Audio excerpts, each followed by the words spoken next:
Well, your 10 at 10 continues with story number 4. More than 1 in 5 Americans admit to shoplifting, and a sizable portion of them say they've done it within the last year. On your sites, Kristine Lazar takes a look at the numbers and what could be driving the alarming statistic. Kristine, even growing up as a kid, I was always too chicken to do anything like that. Yeah, well, and what's, I think, notable about this is people saying that they're doing it recently, right? Not like when they're a kid stealing a candy bar. And I really want to put aside like the smash and grabs that we see. Those make headlines, but they are not the most common form of shoplifting. According to this study, it isn't greed or a criminal background that's driving these people to steal. It's inflation. Over a third of those who admitted to shoplifting say they did it because they cannot afford to purchase the items. We've all seen the shocking video of smash and grab robberies. Thieves taking hundreds, even thousands in merchandise. But what's more common, according to the experts, is those who take an item or two here and there. It's like a drug. Karen Schulman used to be one of them. I was a pretty petty shoplifter. I mean, rarely did I take anything over $5 or $10, cassette tapes, a magazine, maybe a candy bar, but the frequency increased over the 10-year period. And at times it could be even sometimes twice a day. Schulman started stealing in his teens and only sought help after he was arrested while in law school, once for taking a music cassette and the other for walking out with some champagne under his coat. And I kept my shoplifting a secret for about a decade. And finally, I was ready, as you hear, like a lot of people hit a bottom. Alcoholics hit a bottom, a wake-up call where something happens where you're ready for help. For years, the National Association of Shoplifting Prevention placed the number of shoplifters in America as 1 in 10. But a recent study by Lending Tree put that figure at more than 1 in 5.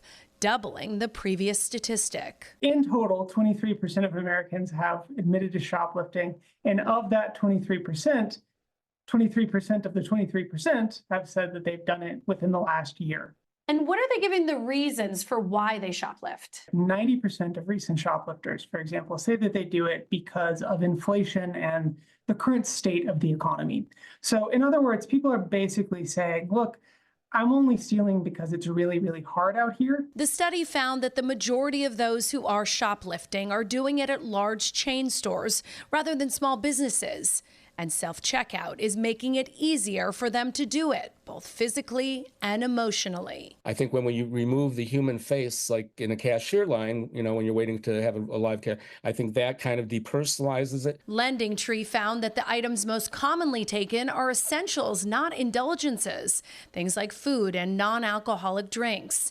But there are those stealing for things they likely can live without, like clothing, jewelry, and accessories, and makeup and cosmetics. So again, while there are perhaps some people who really are shoplifting because they can't think of a better option and they need food and stuff to survive, there are certainly some people who are maybe doing it for slightly less noble reasons. Schulman cautions taking an item without paying for it occasionally can easily lead to an addiction that can be hard to break without treatment. And before you know it, you can actually develop a habit. You keep doing something and you rationalize it, it can become a full-blown habit, and that's going to cause a lot of trouble. Schulman is now the founder of the Schulman Center of Compulsive Theft, Spending, and Hoarding, and he says if someone wants to quit, they need to tell people about it and not keep it a secret. Also find a therapist or support group, and avoid shopping in person, opting for delivery or shopping online. And I think we see proof of this issue all the time when you go to the store.